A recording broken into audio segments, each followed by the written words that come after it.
Hi friends, welcome to Praveen sir classes. మొదటిసారి మన YouTube ఛానల్ని చూస్తున్న ప్రతి ఒక్క అభ్యర్థి ఇప్పుడే మన ఛానల్ని సబ్స్క్రైబ్ చేయండి. ఈ వీడియో కనుక నచ్చినట్లయితే లైక్ చేయండి. మీ ఫ్రెండ్స్ అందరికీ పోటీ పరీక్షలకు ప్రిపేర్ అవుతున్న ప్రతి ఒక్క ఆస్పిరెంట్కి ఈ వీడియో లింక్ని షేర్ చేయండి. ఇక ఈరోజు సెప్టెంబర్ 28, 2025 వార్తలు నిలిచిన జాతీయ, అంతర్జాతీయ, రాష్ట్రీయ అంశాల గురించి, వార్తలు నిలిచిన వ్యక్తులు, అవార్డులు, పుస్తకాలు, మరి క్రీడా సంబంధిత సమాచారం, ఒక్కొక్క అంశాన్ని వివరంగా తెలుసుకుందాం. అంతకంటే ముందుగా నిన్నటి డైలీ కరెంట్ అఫైర్స్ వీడియోలో అడిగిన ప్రశ్నకి వివరణతో కూడిన సమాధానాన్ని చూద్దాము. సో ఇక్కడ క్వశ్చన్ వచ్చేసి ఆల్రెడీ మన డైలీ కరెంట్ అఫైర్స్ వీడియోలో సెప్టెంబర్ 25 రోజున డిస్కస్ చేసిన టాపిక్, ఒక సదస్సుకి సంబంధించి క్వశ్చన్ ఇవ్వడం జరిగింది. అభ్యర్థులు గుర్తుపెట్టుకోండి, వార్తలు నిలుస్తున్న సదస్సులు, సమావేశాలపైన పోటీ పరీక్షల్లో రెగ్యులర్గా క్వశ్చన్స్ అడుగుతున్నారు. కాబట్టి చాలా ఇంపార్టెన్స్ ఉన్న టాపిక్ అది. మరి అలాంటి టాపిక్స్ని మనం పోటీ పరీక్షల కోణంలో నేర్చుకునేటప్పుడు ఏ పాయింట్స్ పైన ఎక్కువగా ఫోకస్ చేయాలంటే, వార్తలు నిలిచిన ఆ సదస్సు పేరేంటి, మరి ఈ సంవత్సర సదస్సు ఎన్నవ ఎడిషన్, చరిత్రలో మొదటిసారి ఈ పేరుతో ఆ సదస్సు ఎప్పుడు జరిగింది, మరి ఆ సదస్సును నిర్వహించేవారెవరు, ఏదైనా మంత్రిత్వ శాఖ వారు కానివ్వండి లేదా సంస్థ కానీ, ఇటువంటివి చూడాలి. మరి ఆ సదస్సు యొక్క థీమ్ ఏంటి. ఇక థీమ్ విషయానికి వస్తే ఏ లాంగ్వేజ్లో ఉంటే అదే లాంగ్వేజ్లో గుర్తుపెట్టుకోవాలి. ఎట్టి పరిస్థితులను ట్రాన్స్లేషన్ చేయకండి. ట్రాన్స్లేషన్ ఎర్రర్స్ కారణంగా తెలుగు మీడియం అభ్యర్థులు మార్కులు కోల్పోయే ప్రమాదం ఉంది. ఇకపోతే ఆ సదస్సుకి ఆతిథ్య నగరం లేదా దేశం ఏంటి, ఈ పాయింట్స్ని ఎక్కువగా ఫోకస్ చేయండి.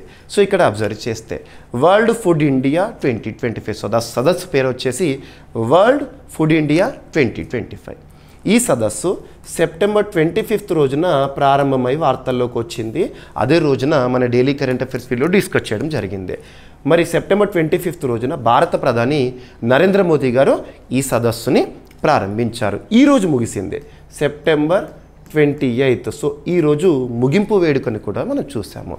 ఇకపోతే ఈ సదస్సుకి ఆతిథ్య నగరం ఏది అంటే మన దేశ రాజధాని న్యూఢిల్లీ. గుర్తుపెట్టుకోండి, దేశ రాజధాని న్యూఢిల్లీ వేదికగా న్యూఢిల్లీలో ఉన్న ఒక ప్రముఖ సమావేశ మందిరం భారత్ మండపంలో ఈ సదస్సు అనేది, అంతర్జాతీయ ప్రాముఖ్యత ఉన్న సదస్సు అనేది జరిగింది.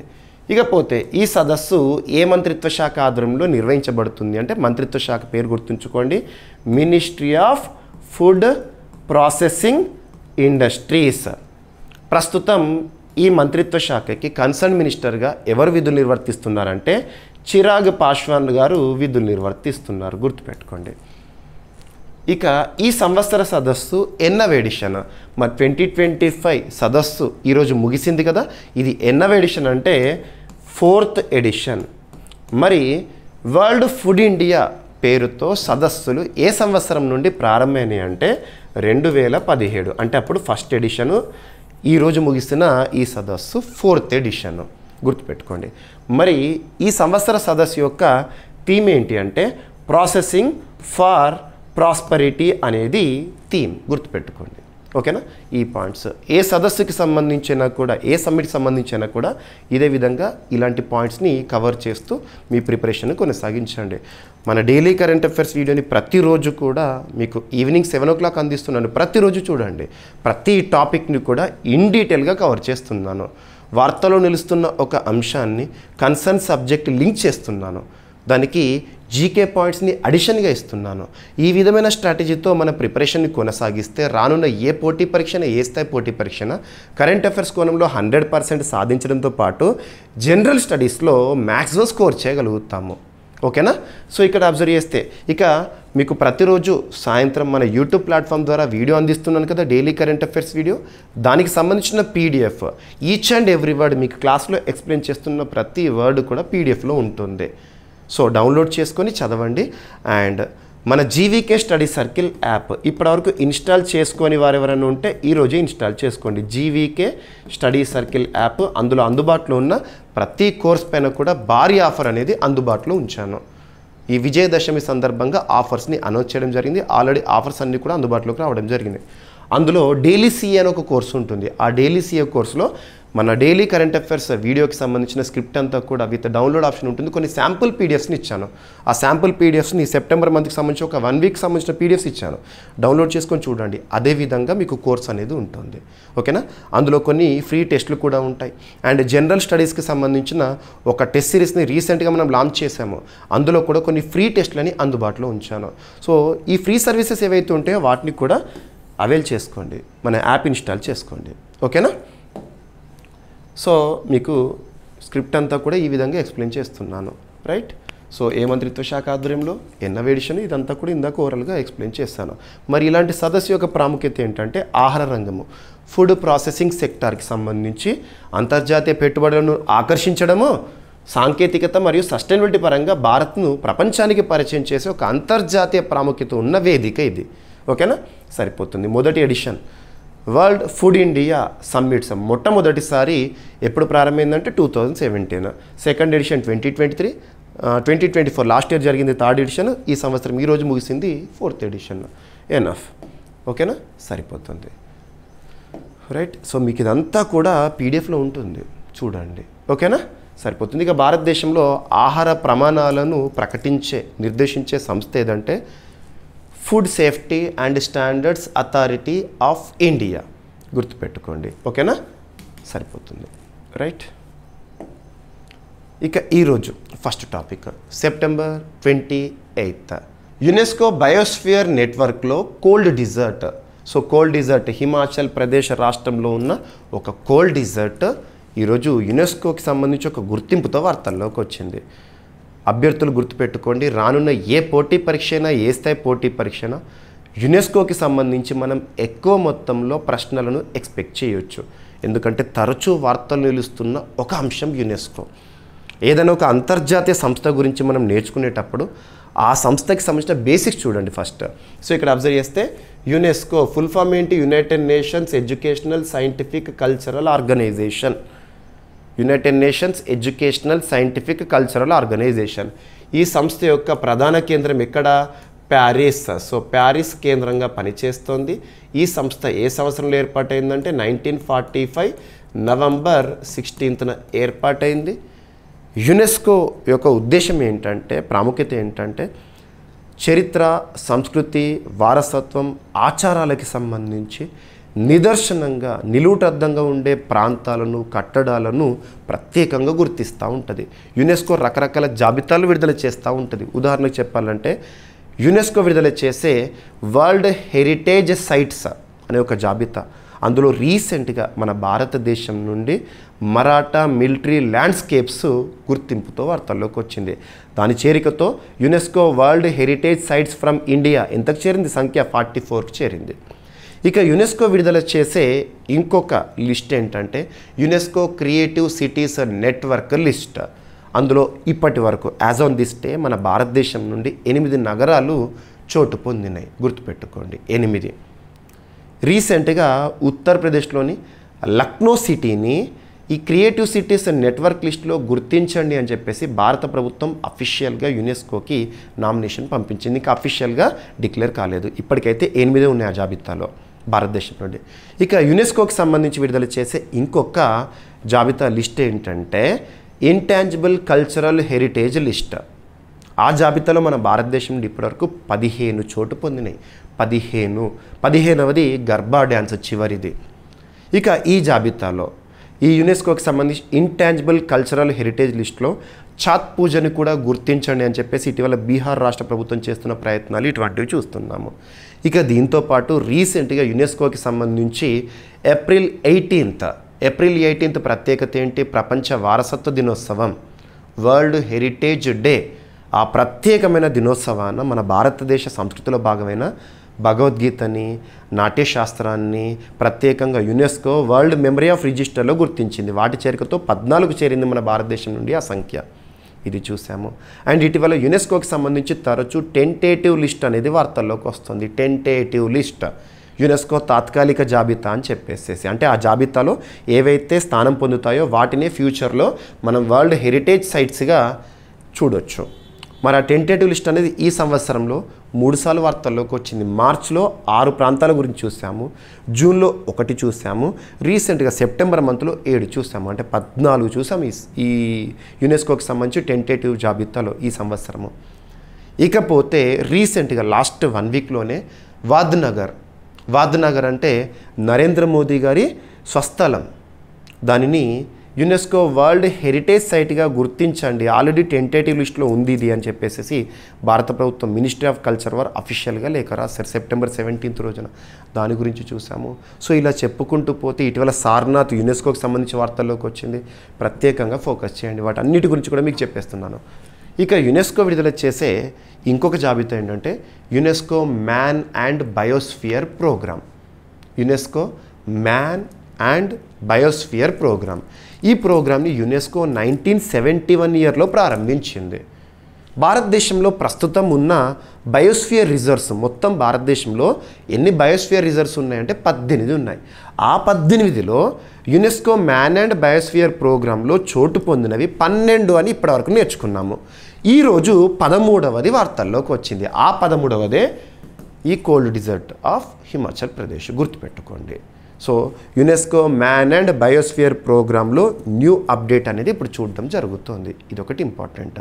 సో లేదంటే యునెస్కోకి సంబంధించి world network of biosphere reserves అని కూడా చెప్పొచ్చు ఆ జాబితాని. సో ఇక్కడ అబ్జర్వ్ చేస్తే ఫస్ట్ మన భారతదేశంలో ఉన్న మొత్తం బయోస్ఫియర్ రిజర్వ్స్ ఏంటో ఒక్కసారి చూడండి, లిస్ట్ చూడండి. మీకు ఏదైనా టాపిక్ ఉంటే దానికి సంబంధించి డెప్త్గా చెప్తున్నాను, టైం ఎంతైనా పర్లేదు, డెప్త్గా నేర్చుకోండి. మీకు జాగ్రఫీలో ఇంపార్టెంట్, ఎన్వైర్న్మెంట్లో ఇంపార్టెంట్. ఇది ఏ బయోస్ఫియర్ రిజర్వ్ ఏ సంవత్సరంలో గుర్తించబడింది మన భారతదేశానికి సంబంధించి. ఆ తర్వాత సెకండ్ లిస్ట్ చూపిస్తాను, అదేంటంటే యునెస్కో గుర్తించిన బయోస్ఫియర్ రిజర్వ్స్ ఏంటి. అవి 12 నుండి ఇప్పుడు 13వది వార్తల్లోకి వచ్చింది అన్నాను. సో చూడండి, ఫస్ట్ భారతదేశంలోని బయోస్ఫియర్ రిజర్వ్స్. ఇక్కడ ఇదంతా కూడా మ్యాప్ పాయింటింగ్. మీకు నేను ఇచ్చే పీడిఎఫ్లు ఇవన్నీ కూడా ఎలాగో ఇస్తున్నాను, మ్యాప్ పాయింటింగ్ కూడా చూడండి. సో ఇక్కడ చూడండి, నీలగిరి. సో నీలగిరి 1986లో గుర్తింపు పొందింది బయోస్ఫియర్గా మన భారతదేశంలో. నీలగిరి ఏ ప్రాంతాల్లో విస్తరించి ఉంది అంటే తమిళనాడు, కేరళ, కర్ణాటక. నెక్స్ట్ నందాదేవి 1988 ఇయర్లో గుర్తింపు పొందింది, ఉత్తరాఖండ్ రాష్ట్రంలో ఉంది. Next Nokrek 1988 Meghalaya, Manas 1989 Assam, Sundarbans 1989 west Bengal, Gulf of Mannar 1989 Tamil Nadu, great Nicobar Andaman Nicobar, ఓకేనా, 1989. ఇక్కడ అబ్జర్వ్ చేస్తే సిమ్లిపాల్ 1994 ఇయర్ ఒడిషా, దిబ్రూ సైకోవా 1997 అసోం, దిబాంగ్ 1998 అరుణాచల్ ప్రదేశ్, పంచ్మరీ 1999 మధ్యప్రదేశ్, కాంచన్గంగా 2000 ఇయర్ సిక్కిం, అగస్త్యమలై 2001 కేరళ, తమిళనాడులో విస్తరించి ఉంది. ఇక అచనక్మర్ అమర్కంటక్ 2005 ఛత్తీస్గఢ్, మధ్యప్రదేశ్ మధ్య. ఇక great run of Kutch 2008 Gujarat, cold desert Himachal Pradesh 2009 year గుర్తుపెట్టుకోండి, 2009 బయోస్ఫియర్గా గుర్తింపు పొందిందేమో 2009. UNESCO man and biosphere network లిస్ట్లో గుర్తింపు పొందిందేమో 2025 సెప్టెంబర్, ఓకేనా, హిమాచల్ ప్రదేశ్. శేషాచలం కొండలు 2010 ఆంధ్రప్రదేశ్. ఇటీవల యునెస్కో టెంటేటివ్ లిస్ట్లో మనం చూసాము, పన్నా 2011 మధ్యప్రదేశ్. సో ఈ 18 ఫస్ట్ గుర్తుంచుకోండి భారతదేశంలోని బయోస్ఫియర్ రిజర్వ్స్. ఇక వాటి యొక్క లొకేషన్ ఏంటి అని చెప్పేసి. ఇప్పుడు సెకండ్ లిస్ట్ ఏంటంటే యునెస్కో 1971 ఇయర్లో మ్యాన్ అండ్ బయోస్ఫియర్ ప్రోగ్రామ్ని తీసుకొచ్చింది కదా, అందులో మన భారతదేశం నుండి ఇప్పటివరకు 12 గుర్తింపు పొంది ఉండే. కానీ ఈరోజు +1 కోల్డ్ డిజర్ట్ మొత్తం 13కు చేరింది. ఆ లిస్ట్ చూద్దాము. ఇక యునెస్కో మ్యాన్ అండ్ బయోస్ఫియర్ ప్రోగ్రాంలో అవి ఏ సంవత్సరంలో గుర్తింపు పొందింది కన్సర్న్ ఇయర్ చూడండి. ఇక్కడ అబ్జర్వ్ చేస్తే నీలగిరి, సో తమిళనాడు, కర్ణాటక, కేరళ విస్తరించింది కదా. యునెస్కో మ్యాన్ అండ్ బయోస్ఫియర్ ప్రోగ్రాంలో 2000 ఇయర్లో గుర్తింపు పొందింది. ఇక గల్ఫ్ ఆఫ్ మన్నార్ తమిళనాడు రాష్ట్రంలో ఉంది కదా, 2001లో యునెస్కోకి సంబంధించి గుర్తింపు. సుందర్బన్స్ వెస్ట్ బెంగాల్ 2001లో గుర్తింపు. నందాదేవి ఉత్తరాఖండ్ 2004లో గుర్తింపు. నోక్రేక్ మేఘాలయ 2009లో గుర్తింపు. పంచ్మరీ మధ్యప్రదేశ్ 2009లో గుర్తింపు. సిమ్లిపాల్ ఒడిషా 2009లో గుర్తింపు. ఇక అచానక్మర్ అమర్కంటక్ మధ్యప్రదేశ్, ఛత్తీస్గఢ్ కదా, 2012లో యునెస్కో ప్రోగ్రాంలో గుర్తింపు. గ్రేట్ నికోబార్ అండమాన్ నికోబార్ 2013లో యునెస్కో గుర్తింపు. అగస్త్యమలై కేరళ, తమిళనాడు విస్తరించి ఉంది కదా, 2016లో యునెస్కో వచ్చే గుర్తింపు. కాంచన్జంగా సిక్కిం 2018లో యునెస్కో వచ్చే గుర్తింపు. పన్నా మధ్యప్రదేశ్ 2020లో గుర్తింపు. ఇక 13వ ఐటమ్ ఏంటి ఇప్పుడు? Cold desert of Himachal Pradesh 2025 ఇక్కడ లాస్ట్లో చేసేసుకోండి. ఓకేనా? సో 12ది మధ్యప్రదేశ్లోని పన్నా 2020 ఇయర్ అంటే 5 ఏళ్లకు మళ్ళీ యునెస్కో గుర్తింపు పొందిన ఒక బయోస్ఫియర్ రిజర్వ్ భారతదేశం నుండి రావడం జరిగింది. గుర్తుపెట్టుకోండి, ఎగ్జామినేషన్లో అడుగుతారు. మరి అత్యధికంగా ఈ గుర్తింపు పొందిన వాటిలో మధ్యప్రదేశ్ నుండి ఉన్నాయి, 3 ఉన్నాయి. ఓకేనా? సో భారతదేశం యొక్క cold desert biosphere reserve UNESCO ప్రపంచ బయోస్ఫియర్ రిజర్వ్ల network world network of biosphere రిజర్వ్లో తాజాగా చేర్చబడింది. ఈ చేర్పుతో భారతదేశానికి చెందిన యునెస్కో గుర్తింపు పొందిన బయోస్ఫియర్ రిజర్వ్ సంఖ్య 12 నుండి 13కు చేరింది. ఓకేనా? ఇది UNESCO man and biosphere council 37వ సమావేశం ప్యారిస్లో తీసుకున్నారు నిర్ణయం ప్రస్తుతం జరుగుతున్న సదస్సులో. రీసెంట్గా 47th world heritage committee meeting ఏమో లాస్ట్ 2 months బ్యాక్ ప్యారిస్లో జరిగింది. అప్పుడేమో మన భారతదేశం నుండి మరాఠా మిలిటరీ ల్యాండ్స్కేప్స్ని 44th వరల్డ్ హెరిటేజ్ సైట్గా గుర్తించారు. ఈ నిర్ణయాలు ఇంపార్టెంట్, ఏ సదస్సు ఎక్కడ అని చెప్పేసి. సో ప్రస్తుతం ministry of environment forest climate change concern మినిస్టర్గా విధులు నిర్వర్తిస్తున్న భూపేందర్ యాదవ్ గారు ఉన్నారు కదా. సో తను నిన్నటి రోజున మనం చూస్తే నైట్ ఎక్స్ వేదికగా ఈ అనౌన్స్మెంట్ అనేది చెప్పడం జరిగింది. ఓకేనా?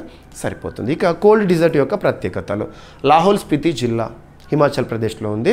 ఓకేనా? సరిపోతుంది. ఇది ఎంత విస్తీర్ణంలో విస్తరించింది ఈ కోల్డ్ డిజర్ట్ ప్రత్యేకత. హిమాలయన్ కోల్డ్ ఎకోసిస్టమ్ చాలా తక్కువ ఉష్ణోగ్రతలు, పొడి వాతావరణం అనేది అక్కడ ఉంటుంది. సరిపోతుంది. Right? So UNESCO world network of biosphere reserves ఏ సంవత్సరంలో 1971. లక్ష్యం పర్యావరణ పరిరక్షణ, ప్రజల జీవనోపాధి మధ్య సమతుల్యత కోసము.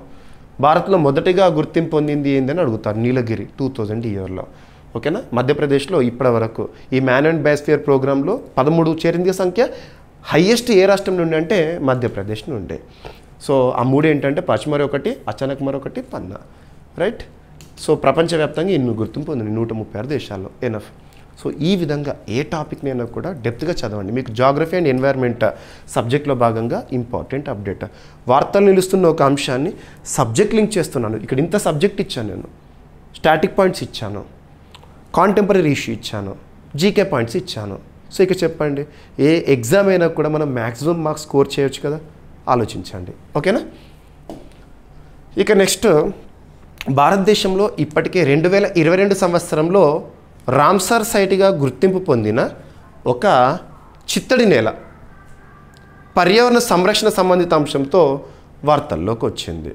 నేషనల్ గ్రీన్ ట్రిబ్యునల్ ఆదేశాలతో వార్తల్లోకి వచ్చింది. నేషనల్ గ్రీన్ ట్రిబ్యునల్ అంటే భారతదేశంలో పర్యావరణ సంబంధిత అంశాలపైన తీర్పులు విచారణ చేపట్టే ఒక సంస్థగా చెప్పవచ్చు. ట్రిబ్యునల్ అంటే ఒక పలానా అంశం పైన మాత్రమే విచారణ చేస్తుంది. వాటర్ ట్రిబ్యునల్ అంటే వాటర్కి సంబంధించి, అడ్మినిస్ట్రేటివ్ ట్రిబ్యునల్ అంటే పరిపాలనకు సంబంధించి. సో ఇక్కడ గ్రీన్ ట్రిబ్యునల్ అంటే పర్యావరణానికి సంబంధించి. నేషనల్ గ్రీన్ ట్రిబ్యునల్ యాక్ట్ 2010 ఆధారంగా 2010లో ఏర్పాటైన సంస్థ. సో ఎన్జిటి ఆదేశాలతో చెన్నై సమీపంలో ఉన్న ఒక మార్ష్ ల్యాండ్, సో ఏంటంటే పల్లికరణై మార్ష్ ల్యాండ్ ఇటీవల వార్తల్లోకి వచ్చింది. ఓకేనా? ఆ చుట్టుపక్కల ప్రాంతాల్లో నిర్మాణాలు ఏవైతే చేపడుతున్నారో వాటిని నిషేధించండి అని చెప్పేసి ఎన్జిటి ఉత్తర్వులను జారీ చేసింది. అలా వార్తల్లోకి వచ్చింది. ఎక్కడ ఉంది అంటారు, తమిళనాడు రాష్ట్రంలో. So national green tribunal southern bench తాజాగా కీలక నిర్ణయం తీసుకుంది. ఎన్జిటికి బెంచెస్ ఉంటాయి సేమ్ కోర్టులాగా. పల్లికరణై మార్ష్ ల్యాండ్ పరిసరాల్లో 1 కిలోమీటర్ పరిధిలో నిర్మాణాలపై తాత్కాలికంగా నిషేధం విధించింది. సరిపోతుంది. మరి ఇది ఎక్కడ ఉంది అంటే చెన్నై అంటే తమిళనాడు రాష్ట్రంలోని ఒక ఇంపార్టెంట్స్ ఉన్న ఒక వెట్లాండ్గా చెప్పవచ్చు. రైట్? సరిపోతుంది. ఇక రామ్సర్ సైట్ మనందరికీ తెలుసు. రామ్సర్ సైట్స్ ఇప్పటివరకు భారతదేశం నుండి రామ్సర్ గుర్తింపు ఉన్న చిత్తడి నేలలు 91 ఉన్నాయి. 91 గుర్తుపెట్టుకోండి. రీసెంట్గా వేటి గురించి చెప్పాం మనము, అదంతా ఎవ్రీ ఇయర్ కూడా February 2ని వరల్డ్ వెట్లాండ్ డేగా సెలబ్రేట్ చేసుకుంటాం. ఎందుకు అంటే 1971 February 2 రోజున ఇరాన్లోని రామ్సర్ అనే ఒక నగరంలో ఒక అంతర్జాతీయ కన్వెన్షన్ జరిగింది చిత్తడి నేలల సంరక్షణపై. సో ఇవన్నీ కూడా మనం తరచూ చూస్తూ ఉంటాము. Right? So national green tribunal చట్టబద్ధంగా ఏర్పాటైంది. చట్టబద్ధం, స్టాచ్యుటరీ. న్యూఢిల్లీ ప్రధాన కేంద్రము. బెంచెస్ వచ్చేసి ఎక్కడెక్కడ ఉన్నాయి, భోపాల్, చెన్నై, పూణే, కోల్కతా. ఇలాగా పర్యావరణ అంశాలకు సంబంధించి తీర్పులు ఇస్తుంది. తమిళనాడులోని చెన్నై నగరానికి దక్షిణంగా 20 కిలోమీటర్ దూరంలో ఉన్న ఒక వెట్లాండ్ పల్లికరణై ఈరోజు సంరక్షణ చర్యలతో వార్తల్లోకి వచ్చింది. ఓకేనా? ఇక నెక్స్ట్ కాజీరంగా. కాజీరంగా అంటేనే మనకు గుర్తుకు వచ్చేది ఒంటికొమ్ము ఖడ్గమృగాలు. 1985 ఇయర్ ఇంపార్టెంట్. 1985 ఇయర్లో యునెస్కో వరల్డ్ హెరిటేజ్ సైట్గా కాజీరంగాని గుర్తించింది. Kaziranga national park very very important. ఒంటికొమ్ము ఖడ్గమృగాల ఆవాసం అస్సాం రాష్ట్రము. తరచు మనం చూస్తూ ఉంటాం కాజీరంగా నేషనల్ పార్క్లో వరదలు, బ్రహ్మపుత్ర నది వరదలు అని చెప్పేసి ఇటువంటి చూస్తూ ఉంటాము. ఇకపోతే కాజీరంగాలో రీసెంట్గా కీటకాలకు సంబంధించిన గణన వార్తల్లోకి వచ్చింది. 283 రకాల కీటక జీవజాలానికి నిలయం కాజీరంగా అంట. ఆ రిపోర్ట్ పేరేంటో చూడండి. ఫస్ట్ రీసెంట్గా రిలీజ్ అయింది. Explorative study of insects and spiders of the woodland habitat of Kaziranga national park and tiger reserve. ఓకేనా. So Kaziranga national park Assam. So పరిశోధనలు గుర్తించినవి ఏంటంటే దాదాపు కనీసము 283 రకాల కీటకాలు, సాలెపురుగులు కాజీరంగా నేషనల్ పార్క్లో ఉన్నాయంట. సో జీవ సంపద అద్భుతం అని చెప్పేసేసి గుర్తించిన ముఖ్య కీటక జాతులు ఏంటి అంటే 29 రకాల సాలెపురుగులు అంటే స్పైడర్స్, 85 రకాల సీతాకోక చిలుకలు, చిమ్మెట్లు, అండ్ 40 రకాల చీమలు, తేనెటీగలు, కందిరీగలు, ఇతర పురుగులు వాటిని గుర్తించారు. ఈ నెంబర్ గుర్తుంచుకోండి చాలు. ఎందుకంటే జీవజాలము అనేది చాలా ఇంపార్టెంట్. మనం హిందూ పేపర్లో లాస్ట్ పేజ్లో ఇటువంటి టాపిక్స్ని చూస్తూ ఉంటాము. రైట్. సో కాజీరంగా పర్యావరణ వ్యవస్థకు చిన్న జీవులు, కీటకాలు కూడా పునాదులు లాంటివే ఎక్కడైనా కూడా. ఇవి కేవలం ఖడ్గమృగాలు, ఏనుగుల వంటి పెద్ద జంతువులకు మాత్రమే కాదు, చిన్న జీవజాతులకు కూడా నిలయము. గుర్తుపెట్టుకోండి, అలా చెప్పారు. Kaziranga national park. సో ఇక్కడ అబ్జర్వ్ చేస్తే 1974లో ప్రాజెక్ట్ టైగర్ కింద గుర్తింపు పొందింది. 1985లో యునెస్కో వరల్డ్ హెరిటేజ్ సైట్గా గుర్తింపు పొందింది. ఒంటికొమ్ము ఖడ్గమృగాల ఆవాసం. ఒంటికొమ్ము ఖడ్గమృగాలకు ఉండే ఆ కొమ్ము ఉంటుంది కదా, దట్ ఈస్ మాడిఫైడ్ హెయిర్. మీకు బయాలజీలో అడుగుతారు. రైట్, సరిపోతుంది. ఇక ఒక సదస్సు food safety standards authority of India వారు నిర్వహించిన ఒక సదస్సు FSSAI. కొన్ని సంస్థల గురించి చూస్తున్నప్పుడు దానికి సంబంధించిన నోడల్ మంత్రిత్వ శాఖలు ఏంటో చూడాలి. ఉదాహరణకు అపెడా ఉంటుంది, agriculture and processed food exports development authority అని చెప్పేసేసి. అది మినిస్ట్రీ ఆఫ్ కామర్స్ పరిధిలో పనిచేస్తుంది. ఇక్కడ FSSAI ఏ మంత్రిత్వ శాఖ పరిధిలో పనిచేస్తుందంటే ministry of health and family welfare. ప్రస్తుతం కన్సర్న్ మినిస్టర్గా ఎవరు ఉన్నారు? JP నడ్డా గారు ఉన్నారు. సో FSSAI వారు నిర్వహించిన ఒక సదస్సు global food regulators summit. Global food regulators summit 2025 26 September 27 September అంటే నిన్నటి రోజున పూర్తయిన సదస్సు. ఈ సదస్సు కూడా న్యూఢిల్లీ భారత మండపం వేదికగా జరిగింది. గుర్తుపెట్టుకోండి. మరి ఈ సదస్సుకి సంబంధించిన థీమ్ ఏంటి అంటారు. సో థీమ్ని ఎప్పుడైనా ఇంగ్లీష్లోనే గుర్తుపెట్టుకోండి. అర్థం ఇస్తాను కానీ ఇంగ్లీష్లోనే గుర్తుపెట్టుకోండి. ఎవాల్వింగ్ ఫుడ్ సిస్టమ్స్ యథా అన్నం తథా మన అనేది థీమ్. గుర్తుపెట్టుకోండి. ఓకేనా. సో ఇక్కడ ఉంది చూడండి. సో థీమ్ ఏ లాంగ్వేజ్ ఉంటే అదే లాంగ్వేజ్. సో భారత మండపంలో జరిగింది. ఎవరు నిర్వహించారు సదస్సు? ఏ మంత్రిత్వ శాఖ పరిధిలో. ఇకపోతే లక్ష్యం ఏంటి? అంతర్జాతీయ సహకారము, పాలసీ చర్చలు, విజ్ఞాన మార్పిడి ద్వారా ప్రపంచ ఆహార భద్రతను మెరుగుపరచడం అనేది ఈ సదస్సు యొక్క. సో ఫుడ్ రెగ్యులేషన్స్ విషయంలో అంతర్జాతీయ ప్రాముఖ్యత ఉన్న ఒక సదస్సు భారత ఆతిథ్యంలో జరిగింది. ఎనఫ్. ఆహార భద్రతా ప్రమాణాలపై సమన్వయ చర్చలు. ఇక food safety standards authority of India అనేది food safety and standards act 2006 ఆధారంగా చట్టబద్ధంగా ఏర్పాటైన సంస్థ. 2008 ఇయర్లో ప్రధాన కార్యాలయం వచ్చేసి న్యూఢిల్లీ. ఏ మంత్రిత్వ శాఖ పరిధిలో పనిచేస్తుంది? సరిపోతుంది. రైట్. భారతదేశంలో FSSAI ఈట్ రైట్ సర్టిఫికేట్లను జారీ చేయడము ఇటువంటివి తరచు మనం చూస్తూ ఉంటాము. రైట్. ఇక నెక్స్ట్ ఇంకొక షెడ్యూల్ వార్తల్లోకి వచ్చింది. ఒక సదస్సు గురించి చెప్పాను కాబట్టి షెడ్యూల్ వార్తల్లోకి వచ్చింది. 2026 సంవత్సరంలో మన భారతదేశ ఆతిథ్యంలో చెన్నై వేదికగా జరగనున్న ఒక అంతర్జాతీయ సదస్సు వరల్డ్ సీ ఫుడ్ కాంగ్రెస్. ఎగ్జామినేషన్లో డైరెక్ట్ అడుగుతారు. ఈ అభ్యర్థులు గుర్తుపెట్టుకోండి. ఇటీవల ముగిసిన అంశాలను మనం కరెంట్ అఫైర్స్గా చూస్తున్నాము.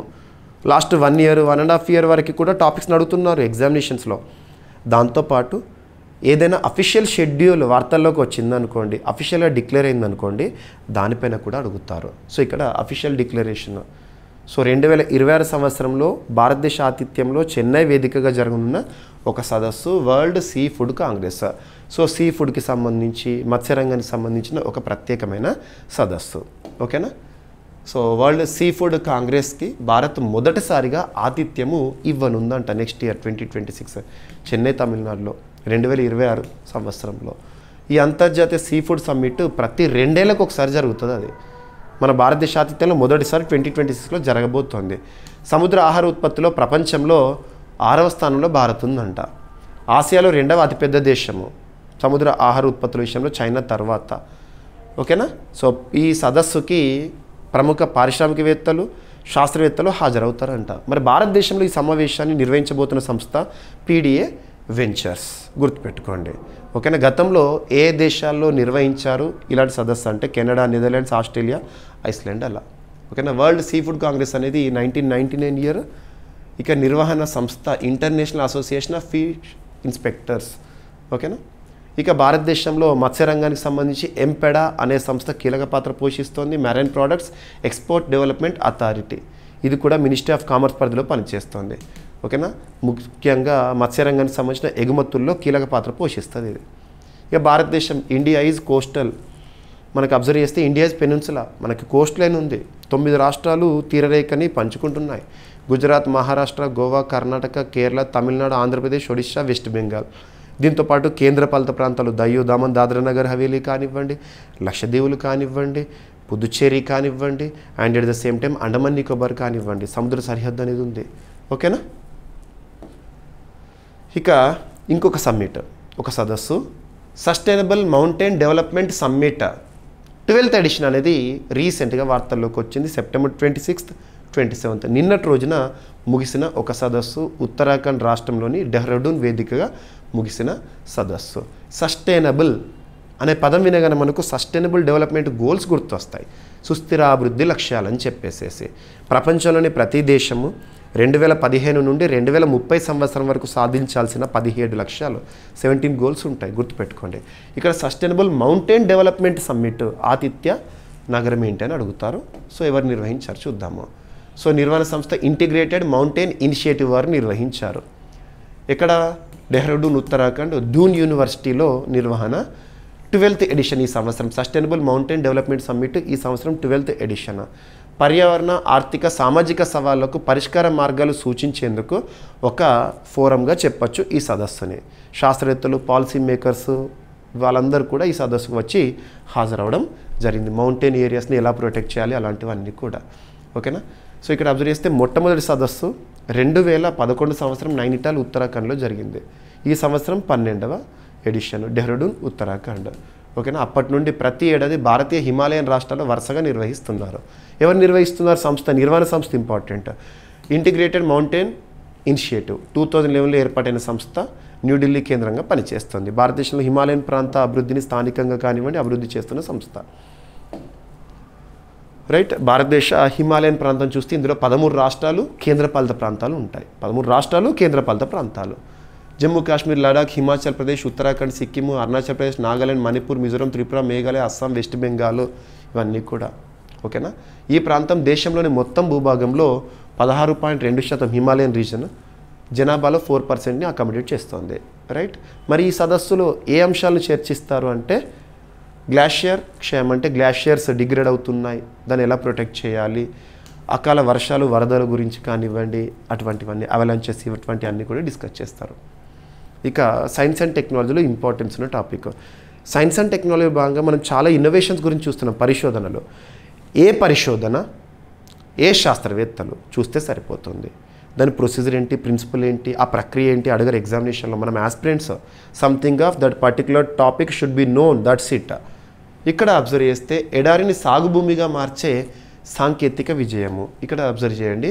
సెంట్రల్ యూనివర్సిటీ ఆఫ్ రాజస్థాన్ శాస్త్రవేత్తలు, సెంట్రల్ యూనివర్సిటీ ఆఫ్ రాజస్థాన్ శాస్త్రవేత్తలు అజ్మీర్లోని ఎడారిలో గోధుమ సాగు చేయడంలో సాయిలిఫికేషన్, ఎడారి ప్రాంతాన్ని సాగుమట్టిగా మార్చే ఒక ప్రక్రియ సాయిలిఫికేషన్. ఇటువంటి సాయిలిఫికేషన్ అనే పరిశోధనతో ఏ శాస్త్రవేత్తలు విజయం సాధించారంటే central university of Rajasthan, Ajmer, గుర్తుపెట్టుకోండి. ఓకేనా. ఇది జలాభావంతో ఉన్న ఎడారి భూమిని సాగుగా మారుస్తుంది. సో అది ఇంపార్టెంట్. సాయిలిఫికేషన్ అంటే ఇది ఒక బయోటెక్నాలజీ ఆధారిత ప్రక్రియ. ఎడారి ఇసుకను మట్టి లాంటి సాగు మాధ్యమంగా మారుస్తుందంట. సరిపోతుంది. సెంట్రల్ యూనివర్సిటీ ఆఫ్ రాజస్థాన్ 2009 ఇయర్లో ఏర్పాటైంది. రాజస్థాన్లోని అజ్మీర్లో ఉంది. ఓకేనా. రైట్. భారతదేశంలో ఎడారి ప్రాంతం అంటేనే మనకు థార్ ఎడారి ప్రాంతం గుర్తొస్తే సుమారు 2 లక్షల చదరపు కిలోమీటర్ల విస్తీర్ణంలో ఉంది. రాజస్థాన్, గుజరాత్, పంజాబ్, హర్యానా, మధ్యప్రదేశ్ ఈ ప్రాంతాల్లో విస్తరించి ఉంది. ఓకేనా, రైట్. ఇక నెక్స్ట్, దేశంలోనే మొట్టమొదటి, తొలి, అతిపెద్ద, అతి చిన్న, అతి పొడవైన ఇలాంటి ప్రత్యేక పదాలతో కూడిన కరెంట్ అఫైర్స్ని మనం సూపర్లేటివ్స్గా డిస్కస్ చేస్తున్నాము. ఇక్కడ అబ్జర్వ్ చేస్తే ఒక సూపర్లేటివ్ టాపిక్ ఇంకా అమల్లోకి రాలేదు, రాబోతుంది. దీనికి సంబంధించిన ప్రోగ్రెస్ని మినిస్ట్రీ ఆఫ్ రైల్వేస్కి సంబంధించి కన్సర్న్ మినిస్టర్గా ఉన్న అశ్విని కుమార్ వైష్ణవ్ గారు నిన్నటి రోజున స్టేట్మెంట్ ఇచ్చారు. ఎప్పటి లోపల భారతదేశంలో బుల్లెట్ ట్రైన్ ప్రారంభమవుతుంది, మొదటి దశ పూర్తి ఎప్పుడవుతుంది అని చెప్పేసేసి. సో ఇక్కడ అబ్జర్వ్ చేస్తే Mumbai Ahmedabad bullet train Japan technology సహకారంతో. సో భారతదేశంలో మొట్టమొదటి బుల్లెట్ ట్రైన్ ముంబై అహ్మదాబాద్, మహారాష్ట్ర, గుజరాత్. ఓకేనా, దానికి సంబంధించి బుల్లెట్ ట్రైన్కి సంబంధించిన ప్రాజెక్ట్ ఏదైతే ఉంటుందో అప్డేట్స్ చూద్దాము. కేంద్ర రైల్వే మంత్రి అశ్విని కుమార్ వైష్ణవ్ గారు చేసిన ప్రకటన ప్రకారము ప్రాజెక్టు వేగంగా ముందుకెళ్తుందంట. నిర్మాణం అనేది పూర్తిగా జరుగుతుంది. మొత్తం 508 కిలోమీటర్ల ముంబై అహ్మదాబాద్ స్ట్రెచ్. సో గుర్తుపెట్టుకోండి, ఆ కారిడార్ నిర్మాణం 2029 నాటికి పూర్తవుతుంది, అంటే 2029. ప్రారంభ దశలో సూరత్, బిలిమోరా గుజరాత్లో 50 కిలోమీటర్ల భాగంలో 2020లో ప్రారంభిస్తారంట. ఫస్ట్ 50 కిలోమీటర్ స్ట్రెచ్ని ప్రారంభిస్తారు. మొత్తం స్ట్రెచ్ వచ్చేసి 508 కిలోమీటర్స్. అదేమో 2029లో పూర్తవుతుంది. మొదటి భాగం ఏమో 2027లో పూర్తవుతుంది అంట. సో దశల వారీగా చూస్తే ఫస్ట్ సూరత్ బిలిమోరా సెక్షన్, అది గుజరాత్లో 2027లో ప్రారంభమవుతుంది. తర్వాత తానే నుండి అహ్మదాబాద్ భాగం 2028, ఇక నెక్స్ట్ పూర్తి కారిడారు 2029 కల్లా. ఓకేనా, సో 508 కిలోమీటర్ల ఈ లైన్ ముంబై అహ్మదాబాద్ కేవలం 2 గంటల 7 నిమిషాల మాత్రమే మనం రీచ్ అవుతాం బుల్లెట్ ట్రైన్. ఓకేనా, ఇక అబ్జర్వ్ చేస్తే బుల్లెట్ ట్రైన్ ప్రాజెక్టు 2017 సంవత్సరంలో నిర్మాణం ప్రారంభము. National high speed rail corporation limited వారు ఈ ప్రాజెక్ట్ సంబంధించిన నిర్మాణ బాధ్యతలు చూసుకుంటున్నారు. సహకార దేశం ఏంటంటే జపాన్. జపాన్కి సంబంధించి షింకాన్సెన్ టెక్నాలజీ ఆ బుల్లెట్ ట్రైన్. ఓకేనా, సరిపోతుంది. గరిష్టంగా 320 కిలోమీటర్లు గంటకి ప్రయాణం చేసే దూసుకెళ్ళే ఒక train. Right. National high speed rail corporation limited 2016 ఇయర్లో ఏర్పాటైంది. భారత రైల్వే మంత్రిత్వ శాఖ ఆధ్వర్యంలోని స్పెషలైజ్డ్ ఏజెన్సీ. ఎన్ఎఫ్. ఏదైనా ఒక సంస్థ వార్తల్లోకి వచ్చిందంటే సంస్థకు సంబంధించిన బేసిక్ చెప్తున్నాను, ఏ సంవత్సరంలో ఏర్పాటైంది ఏంటి అని చెప్పేసి. ఇక నెక్స్ట్ ఇంకొక రైల్ ప్రాజెక్టు వార్తల్లోకి వచ్చింది. సో కోక్రాజార్ గెలెఫు ప్రత్యేక రైల్వే ప్రాజెక్టు భారతదేశం నుండి భూటాన్కు తొలి రైలు మార్గం అనేది వార్తల్లోకి వచ్చింది. సో భారత రైల్వేలు 69 కిలోమీటర్ల నిడివి గల కోక్రాజార్ గెలపు రైలు మార్గాన్ని ప్రత్యేక రైల్వే ప్రాజెక్టుగా ప్రకటించాయి. ఇది భారతదేశం నుండి భూటాన్కు ప్రతిపాదిత మొదటి రైల్వే లింక్ కావడం విశేషం అంట. ఈ ప్రాజెక్టు అస్సాంలోని కోక్రాజార్ మరియు భూటాన్లోని గెలెఫు నగరాలను కలుపుతుంది. ప్రాజెక్ట్ లక్ష్యాలు ఏంటంటే భూటాన్కు తొలి కనెక్షన్ ఇవ్వడం ద్వారా ద్వైపాక్షిక సంబంధాలు బలోపేతం చేయడము, ఆర్థిక అభివృద్ధి, వ్యాపారం, పర్యాటకం అండ్ ప్రజల మధ్య సంబంధాలు పెంపొందించడము. సో గుర్తుంచుకోండి, ఈ ప్రాజెక్ట్ అస్సాంలోని కోక్రాజార్ మరియు భూటాన్లోని గెలెఫు నగరాలను కలుపుతుంది. ఇటీవల వార్తల్లోకి వచ్చిన కోక్రాజార్ ఇక్కడ అస్సాం. ఇక్కడ మ్యాప్ పాయింటింగ్ కూడా మీరు చూడొచ్చు. రైట్. సో కోక్రాజార్ గెలెఫు భూటాన్లో, ఇది మన అస్సాంలో. ఎనఫ్. ఏదైనా ఒకటి మీకు వార్తలు ఇచ్చిన ప్రాంతం ఉంటే ఆ లొకేషన్ చూపిస్తున్నాను. మ్యాక్సిమం దేశాలు కానివ్వండి, ప్రాంతాలు కానివ్వండి, ఇవన్నీ కూడా. రైట్. ఇక నిర్మాణ వివరాలు. నిర్మాణ సంస్థ ఈశాన్య frontier railway, north eastern frontier railway వారు నిర్వహిస్తున్నారు. రైట్. ప్రాజెక్ట్ వ్యయం వచ్చేసి 3,500 కోట్ల రూపాయలు. రైట్. మొత్తం స్టేషన్స్ 6. భూటాన్ రాజధాని థింపు అండ్ నెక్స్ట్ వచ్చేసి కరెన్సీ వచ్చేసి నుల్ట్రమ్. ఓకేనా. ఇక నెక్స్ట్ భారతదేశ తొలి ఎలక్ట్రిక్ హెవీ ట్రక్ ఫ్లీట్ ప్రారంభము. సో ఇక్కడ అబ్జర్వ్ చేస్తే చెప్పాను కదా, మొట్టమొదటి, తొలి, అతిపెద్ద, అతి చిన్న, అతి పొడవైన ఇలాంటి ప్రత్యేక పదాలతో కూడిన కరెంట్ అఫైర్స్ మనం సూపర్లేటివ్స్గా చూస్తున్నాము. సో ఇది సూపర్లేటివ్ టాపిక్. నిన్న ప్రారంభంతో వార్తల్లోకి వచ్చింది. సర్బానంద సోనోవాల్ గారు ప్రారంభించారు. ప్రస్తుతం సర్బానంద సోనోవాల్ గారు మినిస్ట్రీ ఆఫ్ పోర్ట్స్, షిప్స్, వాటర్వేస్కి కన్సర్న్ మినిస్టర్గా ఉన్నారు. సో ఇక్కడ అబ్జర్వ్ చేస్తే భారతదేశం మొట్టమొదటి ఎలక్ట్రిక్ హెవీ ట్రక్ ఫ్లీట్ను జవహర్లాల్ నెహ్రూ పోర్ట్ అథారిటీ అక్కడ ప్రారంభించారు. సో కేంద్ర నౌకాయాన శాఖ మంత్రి సర్బానంద సోనోవాల్ గారు. ఈ ట్రక్లో ప్రత్యేకంగా పోర్ట్ లాజిస్టిక్స్ కోసం రూపొందించబడి, పోర్ట్లో లాజిస్టిక్స్ ఉంటాయి కదా, సరుకుల రవాణా కోసము. ప్రతి ట్రక్లో స్వాపబుల్ బ్యాటరీ సిస్టమ్ ఉంటుందంట. అంటే బ్యాటరీ మార్చగలిగే విధంగా ఉంటుంది. ఫలితంగా డౌన్ టైం తగ్గుతుంది, ఆపరేషన్ సామర్థ్యం పెరుగుతుంది. సో ఎక్కడ ప్రారంభించారు? ఏ పోర్ట్లో? జవహర్లాల్ నెహ్రూ పోర్ట్ అథారిటీలో లాజిస్టిక్స్ కోసం ప్రారంభించారు. ప్రస్తుతానికి 50 ట్రక్లు సేవలో ఉన్నాయంట. 2025 చివరికల్లా 80కి పెంచే అవకాశం ఉంటుంది. ఓకేనా? So Jawaharlal Nehru port trust ఎక్కడ ఉంది లేదా అథారిటీ ఎక్కడ ఉంది అంటే మహారాష్ట్ర, నవీ ముంబై. ఇది 1989 ఇయర్లో ఏర్పాటైన పోర్ట్ అథారిటీ. ఓకేనా? అంతకుముందు జవహర్లాల్ నెహ్రూ పోర్ట్ ట్రస్ట్ అనేవాళ్ళు ఇప్పుడు పోర్ట్ అథారిటీగా మార్చారు. ఓకేనా? ఎనఫ్. ఇక భారతదేశం లాజిస్టిక్స్ డీకార్బనైజేషన్ లక్ష్యం 2070 నాటికి నెట్ జీరో కార్బన్ లక్ష్యం అనేది మన భారత ప్రభుత్వము పెట్టుకోవడం జరిగింది. ఇక మినిస్ట్రీ ఆఫ్ ఆయుష్ వారు ప్రారంభించిన ఒక సెంటర్ లేదా కేంద్రం గోవాలో. ఇటీవల మనం చూసాము September 23 10th national Ayurveda Divas, జాతీయ ఆయుర్వేద దినోత్సవము. ఈసారి ఆతిథ్య రాష్ట్రం గోవా అని చెప్పాను. All India institute of Ayurveda వారు నిర్వహించారు మినిస్ట్రీ ఆఫ్ ఆయుష్ పరిధిలో అని చెప్పేసి. ఆ రోజునే ఆయుష్ మంత్రిత్వ శాఖ ప్రారంభించిన మొట్టమొదటి ఇంటిగ్రేటివ్ ఆంకాలజీ కేంద్రం. ఆంకాలజీ అనే పదం ఏ వ్యాధితో సంబంధం ఉంది అని చెప్పొచ్చు? క్యాన్సర్కి సంబంధించి. ఓకేనా? సో ఆంకాలజీ కేంద్రం క్యాన్సర్ ట్రీట్మెంట్లో భాగంగా, క్యాన్సర్కి ఇచ్చే ట్రీట్మెంట్ని కీమోథెరపీ అంటాము. ఓకేనా? All India institute of Ayurveda గోవాలో భారతదేశంలోనే తొలి integrative oncology research and care సెంటర్ని ప్రారంభించింది. ఎవరు ప్రారంభించారు? All India institute of Ayurveda. ఓకేనా? ఆయుష్ మంత్రిత్వ శాఖ పరిధిలో. ఇక లక్ష్యాలు: ఆధునిక వైద్యం, ఆయుర్వేదం మిళితంగా క్యాన్సర్ చికిత్స చేయడం కోసము, క్యాన్సర్ చికిత్సలో ఆయుర్వేదం యొక్క పాత్రను పెంచడం కోసము. ఓకేనా? సరిపోతుంది. దేశంలో తొలిసారిగా ఇంటిగ్రేటివ్ క్యాన్సర్ కేర్పై ప్రత్యేక సంస్థగా ఈ సంస్థ గుర్తింపు పొందింది ఆయుష్ మంత్రిత్వ శాఖ పరిధిలో. ప్రతాప్రావు జాదవ్ గారు ప్రస్తుతం ఆయుష్ మంత్రిత్వ శాఖకి కన్సర్న్ మినిస్టర్గా ఉన్నారు. ఆయుష్ మంత్రిత్వ శాఖ భారతదేశంలో ఎప్పటి నుండి అమల్లోకి వచ్చిందంటే 2014 నరేంద్ర మోదీస్ ఎరా స్టార్ట్ అయిన తర్వాత. ఓకేనా? Right. All India institute of Ayurveda head quarter వచ్చేసి న్యూఢిల్లీ, ఒక బ్రాంచ్ ఉంది గోవాలో. అక్కడే రీసెంట్గా ఆయుర్వేద దివస్ సెలబ్రేషన్స్ని కూడా మనం చూసాము. 2016లో ఆయుర్వేద దివస్ మొట్టమొదటిసారి జరిగింది.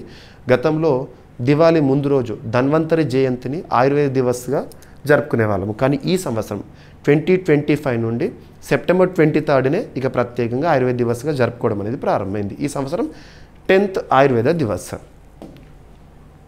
ఓకేనా? Ayurveda for people, Ayurveda for planet అని చెప్పేసి థీమ్ కూడా మీకు చెప్పాను. ఇక భారత్ ప్రపంచంలో 4G పరికరాలు తయారు చేస్తున్న 5వ దేశంగా ఉంది అని చెప్పేసి ఒక కేంద్ర మంత్రి మన తెలుగు వారు ప్రకటించడం జరిగింది. ఎన్నవ దేశంగానంట? 5వ దేశం. మరి ఆ 4 దేశాల పేర్లు తెలియాలి. సో 4Gకి సంబంధించిన ఇనాగ్రేషన్ నిన్నటి రోజున మనం చూసాం. BSNLకి సంబంధించి భారత ప్రధాని నరేంద్ర మోదీ గారి చేతుల మీదుగా ఇక్కడ వర్చువల్గా పెమ్మసాని గారు మాట్లాడారు. సో ఇక్కడ అబ్జర్వ్ చేస్తే ప్రపంచవ్యాప్తంగా 4G పరికరాలను స్వదేశీయంగా తయారు చేస్తున్న దేశాల్లో 5వ దేశంగా భారత్ అంట. మరి స్వీడన్, ఫిన్లాండ్, చైనా, దక్షిణ కొరియా తర్వాత భారత్ సొంతగా స్వదేశీయంగా 4G పరికరాలను అభివృద్ధి చేస్తున్న దేశంగా. ఎవరు చెప్పారు? పెమ్మసాని చంద్రశేఖర్ గారు. ఓకేనా? సో 4G సేవల విషయంలో వివరాలు చూస్తే భారతదేశ జనాభాలో 25% మంది మాత్రమే 5G సేవలు వాడుతున్నారు. మిగిలిన 60 నుండి 70% ఇంకా 2G, 3G, 4G ఫోన్లే వాడుతున్నారు. 1,00,000 4G టవర్లు ఇప్పటికే అప్గ్రేడ్ చేయబడ్డాయి అంట. ఇవన్నీ భవిష్యత్తులో సులభంగా 5Gకి కూడా అప్గ్రేడ్ చేయగలుగుతాయి. Right. So BSNL Bharat Sanchar Nigam limited 2000 సంవత్సరంలో ఏర్పాటైంది. కేంద్ర ప్రభుత్వంలోని పబ్లిక్ రంగ టెలికాం సంస్థ. టెలికాం రంగం మొత్తాన్ని కూడా భారతదేశంలో రెగ్యులేట్ చేసే రెగ్యులేటరీ బాడీ ఏదంటే ట్రాయ్. ఓకేనా? సో భారత్ నెట్ ప్రాజెక్టు 2011లో నేషనల్ ఆప్టికల్ ఫైబర్ నెట్వర్క్గా ప్రారంభము. ఇక నెక్స్ట్ వచ్చేసి రక్షణ రంగానికి సంబంధించి అభ్యర్థులు గుర్తుపెట్టుకోండి.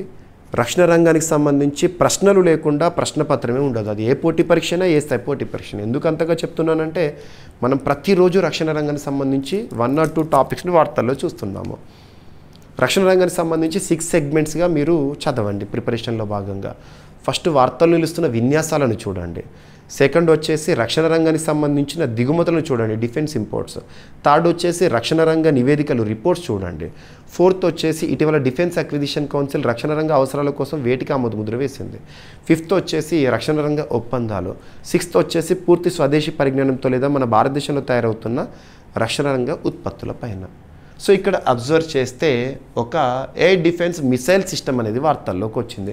దీన్ని DRDO వారు అభివృద్ధి చేశారు, డిఫెన్స్ రీసెర్చ్ డెవలప్మెంట్ ఆర్గనైజేషన్. భారతదేశంలో రక్షణ రంగానికి సంబంధించి పనిచేస్తున్న అత్యున్నత సంస్థ DRDO. 1958 ఇయర్ న్యూఢిల్లీ కేంద్రంగా పనిచేస్తుంది. ప్రస్తుతం DRDO చీఫ్గా సమీర్ వి కామత్ గారు విధులు నిర్వర్తిస్తున్నారు. తన పదవీకాలం పొడిగింపు అనేది ఇటీవల వార్తల్లోకి వచ్చింది. మరి ఇక్కడ మిసైల్ పేరు ఏంటంటే అనంత శస్త్ర, India's ప్రెసైజ్ strike on China Pak border. దీనికి సంబంధించిన టెక్నాలజీ అనేది వార్తల్లోకి వచ్చింది, లేదా టెండర్. సో భారత ప్రభుత్వ లక్ష్యం ఏంటంటే స్వదేశీయంగా రక్షణ సామర్థ్యాన్ని బలోపేతం చేయడము. ఇందుకు అనుగుణంగా ఇండియన్ ఆర్మీ 30,000 కోట్ల రూపాయల విలువైన టెండర్ను జారీ చేసింది.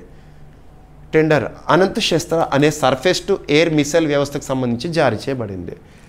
ఈ మిసైల్ వ్యవస్థను 5 లేదా 6 రెజిమెంట్ల స్థాయిలో కొనుగోలు చేయనున్నారు. ప్రధాన లక్ష్యం ఏంటంటే పాకిస్తాన్ చైనా సరిహద్దుల్లో వైమానిక రక్షణను మెరుగుపరచడము. ఈ మిసైల్ వ్యవస్థను అభివృద్ధి చేసింది DRDO. ఇంతకుముందు దీనిని quick reaction surface to air missile వ్యవస్థగా పిలిచేవారు. మరి సంస్థ బెల్ భారత్ ఎలక్ట్రానిక్స్ లిమిటెడ్ ఈ టెండర్ని అందుకుందంట DRDO నుండి. ఈ మిసైల్ వ్యవస్థ ఆపరేషన్ సింధూర్ సమయంలో పాకిస్తాన్ డ్రోన్లను సమర్థవంతంగా అడ్డుకుంది. ఇప్పటికే ఆర్మీ వద్ద ఉన్న ఎయిర్ డిఫెన్స్ వ్యవస్థలు MRSAM అంటే medium range surface to air missile, Akash మరియు చిన్న స్థాయి వ్యవస్థలు. ఆపరేషన్ సింధూర్ తర్వాత కొత్త మిసైల్ వ్యవస్థ కొనుగోలుకు డిఫెన్స్ అక్విజిషన్ కౌన్సిల్ ఆమోదం తెలిపింది. డిఫెన్స్ అక్విజిషన్ కౌన్సిల్ రక్షణ రంగ అవసరాన్ని దృష్టిలో పెట్టుకొని ఆమోద ముద్ర వేస్తేనే అమల్లోకి వస్తాయి. రైట్, DRDOకి సంబంధించిన బేసిక్ పాయింట్స్. ఇక భారత్ ఎలక్ట్రానిక్స్ లిమిటెడ్ 1954 ఇయర్లో ఏర్పడింది, బెంగళూరు కేంద్రంగా పనిచేస్తుంది. ఓకేనా, సరిపోతుంది. ఇక ఎక్స్ట్రా ఇన్ఫర్మేషన్, డిఫెన్స్ అక్విజిషన్ కౌన్సిల్కి ex officio chief or chairperson ఎవరు ఉంటారంటే రక్షణ శాఖ మంత్రి గారు ఉంటారు. ప్రస్తుతం రక్షణ శాఖ మంత్రిగా రాజ్నాథ్ సింగ్ గారు ఉన్నారు. ఇక మన అరకు కాఫీ ఉంది కదా, Araku is famous for coffee. మన తెలుగు రాష్ట్రమైన ఆంధ్రప్రదేశ్లో the most attractive tourist destination Araku. Araku కాఫీకి change maker of the year 2025 award అనేది రావడం జరిగిందంట. Change maker of the year 2025 award. So ఇక్కడ అబ్జర్వ్ చేస్తే financial transformation change maker of the year 2025 award పేరు. అవార్డు గ్రహీత ఎవరు అంటే ఆంధ్రప్రదేశ్ రాష్ట్రానికి సంబంధించి ఆంధ్రప్రదేశ్ గిరిజన సహకార సంస్థ. ఉత్పత్తి గుర్తింపు దేనికి? అరకు కాఫీకి. కార్యక్రమం business line change maker awards 7వ ఎడిషన్ రీసెంట్గా జరిగింది, ముంబై వేదికగా జరిగింది సెప్టెంబర్ 26 రోజున.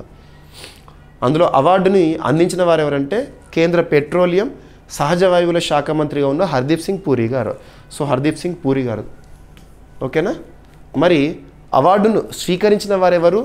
ఈ సంస్థ నుండి ఆంధ్రప్రదేశ్ గిరిజన సహకార సంస్థకు సంబంధించి ప్రస్తుతము మేనేజింగ్ డైరెక్టర్గా విధులు నిర్వర్తిస్తున్న కల్పన కుమారి గారు. సో కల్పన కుమారి గారు. సో అరకు కాఫీ చాలా ఇంపార్టెన్స్ ఉన్న కాఫీ, అంతర్జాతీయ స్థాయిలో గుర్తింపు ఉన్న కాఫీ కూడా. అరకు కాఫీ ప్రత్యేకతలు ఏంటంటే విశాఖపట్నం, అరకు వ్యవహారిక ప్రాంతాల్లో గిరిజనులు సాగు చేసే సేంద్రియ కాఫీ, అది గుర్తుపెట్టుకోండి. సహజ రుచి వాసన అనేది ఫేమస్. అది ఆంధ్రప్రదేశ్ గిరిజన సహకార సంస్థ గిరిజన్ కోఆపరేటివ్ కార్పొరేషన్ 1956 ఇయర్లో ఏర్పాటైంది.